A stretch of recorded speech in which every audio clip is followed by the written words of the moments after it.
uchaguzi, ikatengemaa jamii ambayo jambo lao la uongozi wa juu kabisa wamemwachia mwanamke.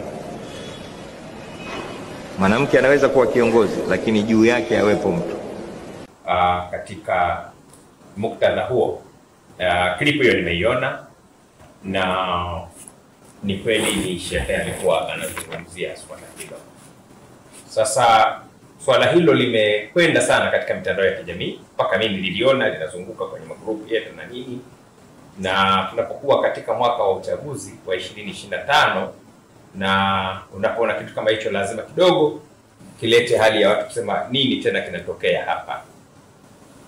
Napenda nieleze hivi, baada ya kusikiliza ile clip nilifuatilia kuona kama kwanza body language ya mzungumzaji ambaye ni shekhe ni body language ambayo haina tatizo. Nieleze hilo, haina ovu, haina ubaya wowote. Ni maelezo alikuwa akiyatoa, na kwa hiyo hakuna nia yoyote mbaya aliyokuwa anayo yule shekhe. Nianze na hilo la kwanza kwenye hiyo clip kwa tafsiri yangu mimi. Na kwa hiyo alikuwa akitoa maelezo yake na thinking yake kama shekhe katika hotuba yake au mahubiri yake alivyokuwa akieleza, lakini hakuna nia yoyote mbaya, narudia, aliyobeba yule shekhe. Maneno yale ya Kiarabu aliyoyatamka nilijaribu kufuatilia kama yako ndani ya Qur'ani tukufu, siku yapata, lakini na hisi na nafikiri ni sahihi yako labda katika hadithi za Bwana Mtume Muhammad sallallahu alaihi wasallam. Kwa hiyo ni maneno hayo aliyoyasema shekhe, kwamba mwanamke anaweza kuwa na kazi fulani kazitaja, lakini mwanamke hawezi kufanya kazi fulani kazitaja pia yeye. Ingawa yale maneno aliyotafsiri hayajasema hivyo, kwa sababu nafasi alizozitaja nafahamu wakati wa Bwana Mtume sallallahu alaihi wasallam akiwa duniani, hizo nafasi sidhani kama zilikuwepo katika maana ambayo tunazitumia leo. Kwamba clip imekuwa ikitambaa na ikieleza wadhifa fulani ambao kwamba mwanamke hawezi kuwa na wadhifa na nyadhifa hizo. Niseme kwamba clip hiyo iko, maneno hayo yako katika hadithi, lakini uhalisia tulokuwa nao leo ni kwamba wanawake wameshika nyadhifa kubwa sana duniani na wamefanya vizuri. Hilo nadhani ndio bottom line.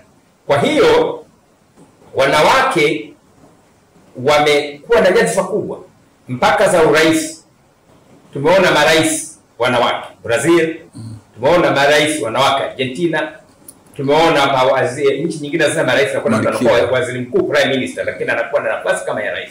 Tumeona New Zealand, tumeona Uingereza wanawake wakifanya vizuri. Tulimuona Margaret Thatcher akiwa waziri mkuu akifanya vizuri, tumemuona Theresa May akifanya kazi nzuri sana kule, lakini tumeona pia Italia waziri mkuu akifanya kazi vizuri. Tunamuona rais wa Jumuiya ya Ulaya wa sasa Ursula anafanya kazi moja kubwa sana na nzuri. Lakini yuko mama ambaye aliitwa Maasai Wangari wa Kenya, alifariki, Mungu amlaze mahali pema peponi. Alikuwa rais wa taasisi ya Green Belt Movement na alipata tuzo ya Nobel, tunasema Nobel Prize. Ni mwanamke huyu Mkenya marehemu, Mungu amlaze mahali pema peponi. Dr. unadhani ni kwa nini imepokelewa tofauti na baadhi ya watu? Tuseme watu wengi, tuseme baadhi ya watu wameipokea tofauti kwa kipindi hiki. Wanapokea tofauti kwa sababu ni kipindi cha uchaguzi. Inapokuja kipindi cha uchaguzi ikaja statement kama zile, watu ngoja kwanza. Candidate wetu sisi wa Chama cha Mapinduzi anayegombea Oktoba ni mwanamke, si ndio? Dr. Samia Suluhu Hassan, si ndio? My best role model mimi Dennis. Sasa tena huyu anapoongea hivi na maana nini? Umeelewa? Ndio hiyo watu wanasema huyu anataka kutueleza nini? Lakini nataka kuambia shehe hana nia yoyote ovu hata kidogo. Ni mtu kwanza tunamfahamu.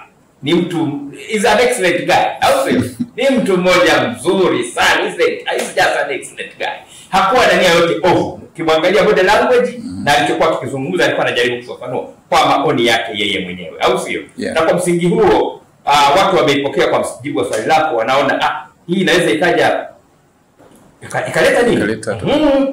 Kwa sababu kwa mwaka huu wa uchaguzi 2025 kila nalo litamka linapimwa kwa uchaguzi. Kila unalofanya watu wanakupima kwa uchaguzi. Kila ukifanya hivyo wanakupima kwa uchaguzi. Kwa hiyo kila kitu kinakuwa kinapelekwa, yaani ukiongea wanaipiga Oktoba Novemba uchaguzi. Ukiongea Oktoba Novemba uchaguzi. Kwa hiyo wakishaingiza ile ndio watu, lakini narudia, hawana haja watu ya kuwa na taharuki ya chochote kile.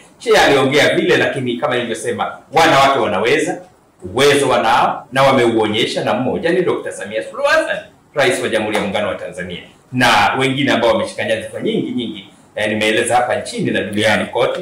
Na kwa msingi huo tunatakiwa kuwa na imani nao, na pale wanapopewa nafasi ya kutuongoza tushirikiane nao na tuwape ushirikiano, watusimamie, watuongoze, kwa sababu mamlaka za utawala zozote zile mtu anakuwa nazo, kama ni rais, kama ni waziri, ni rais wa mabunge duniani kama Tulia Ackson na wengine, anayewapa mamlaka zile ni Mwenyezi Mungu mwenyewe.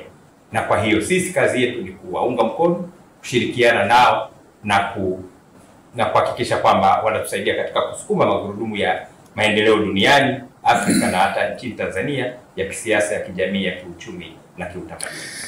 Ili kwa wa kwanza kupata habari zetu, tafadhali usisahau kusubscribe, like na kucomment.